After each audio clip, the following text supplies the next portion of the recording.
You can start now. Okay. You can start.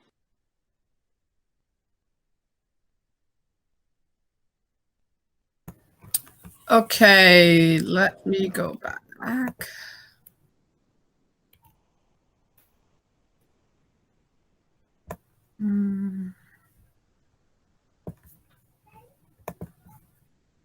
Okay, assalamu alaikum wa rahmatullahi wa barakatuhu. My name is Ruqiya Shariif Abdunur Hassan, and today I will be talking about Axkaam Zakat. I just wanted to say before, just to read like all of the Arkanul Salam. So, assalamu alaikum wa rahmatullahi. Assalamu alaikum. waan ka go'ay afwan intiisan Ruqiya Shariif u gudbin Zakada insha Allah nasteexan su'aalo waxaan ka weydiinayaa salaada nasteexa ma maqashaa نستعوق بحث قدك way baxde قدك بحث ka baxda miya okay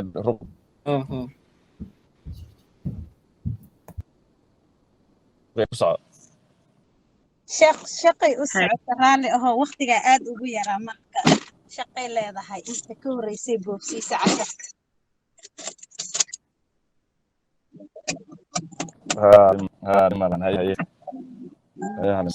Okay.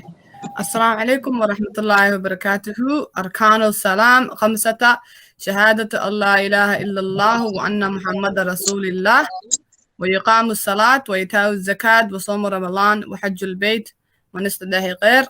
These are the 5 pillars of Islam, and it ensures that we stay connected and faithful to Allah subhanahu wa ta'ala and that we don't lose sight of our deen. Like I said, the pillar that I will be addressing in this presentation is the 3rd pillar of Islam, which is Ahkam Zakat.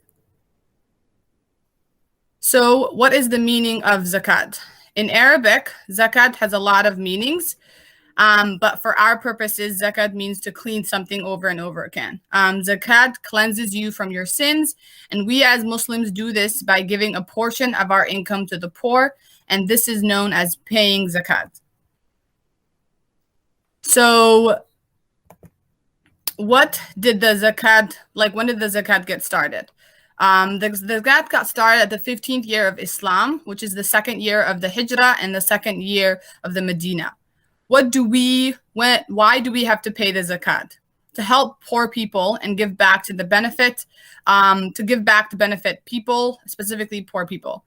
To give them life, and in our religion, Islam states that everyone has something and that no one is left behind. Especially during Ramadan, Islam makes sure that everyone can celebrate and have something, hence why we pay zakat.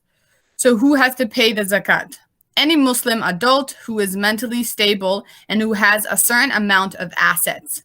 And this also includes anybody who, even if you may not be, even if you are mentally stable, even if you're not mentally stable and you still have a lot of money, enough to pay zakat, if you're rich or you have a lot of fortunes, then the people who are your guardians have to pay zakat on your behalf. And this, again, is the same thing as if, like I said, you are an adult, and if you have money, then you have to pay zakat as well.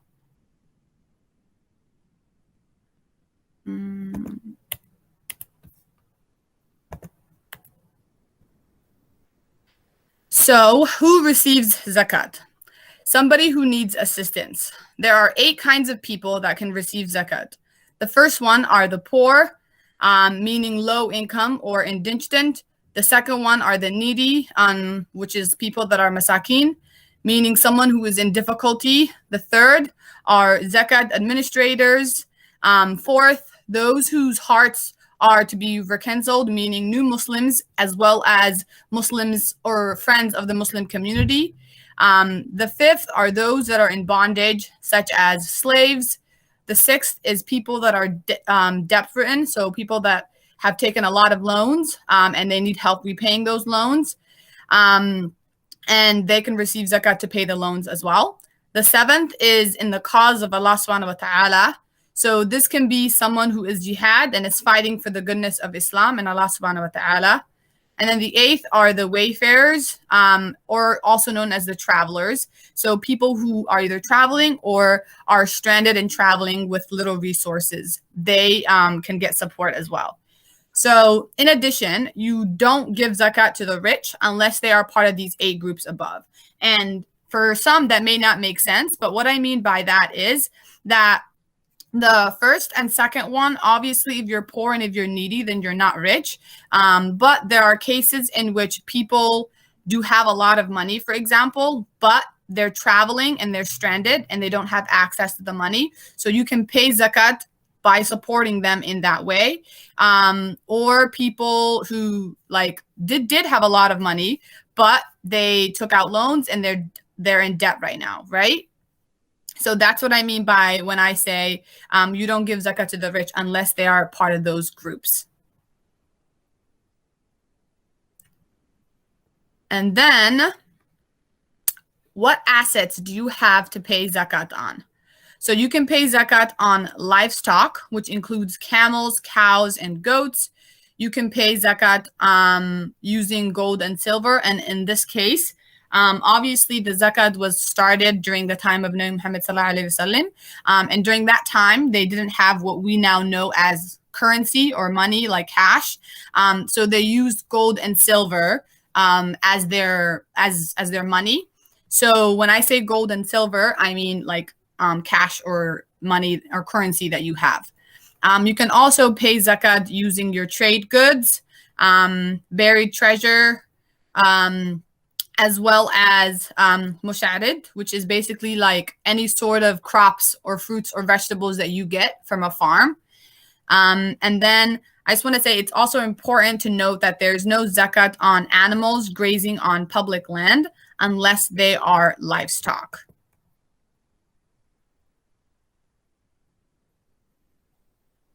So what are the preconditions? The preconditions for paying the zakat are hawl and nasib. So hawl is you have to have had the asset for at least 1 year, and nasib pertains to the limits of whatever assets that you have.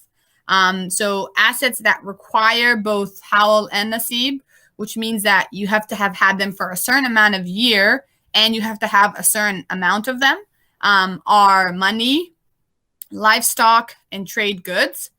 And then assets that only require nasib and that don't require you to have them for 1 lunar year is buried treasure, silver and gold mine, and then any sort of vegetables or fruits or crops that you get from farming.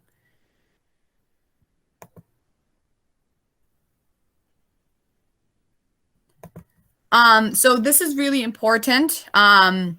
So hawl and nasib for assets. So what assets do you have to pay zakat on? So like I said, I listed earlier, I said livestock, money, crops and vegetables and all that stuff. But then the previous slide, I was talking about what hawl and nasib means. So like I said, hawl is basically the requirement or the precondition that you have to have had this asset for 1 lunar year. And then nasib is the limits or the amount that you have to pay.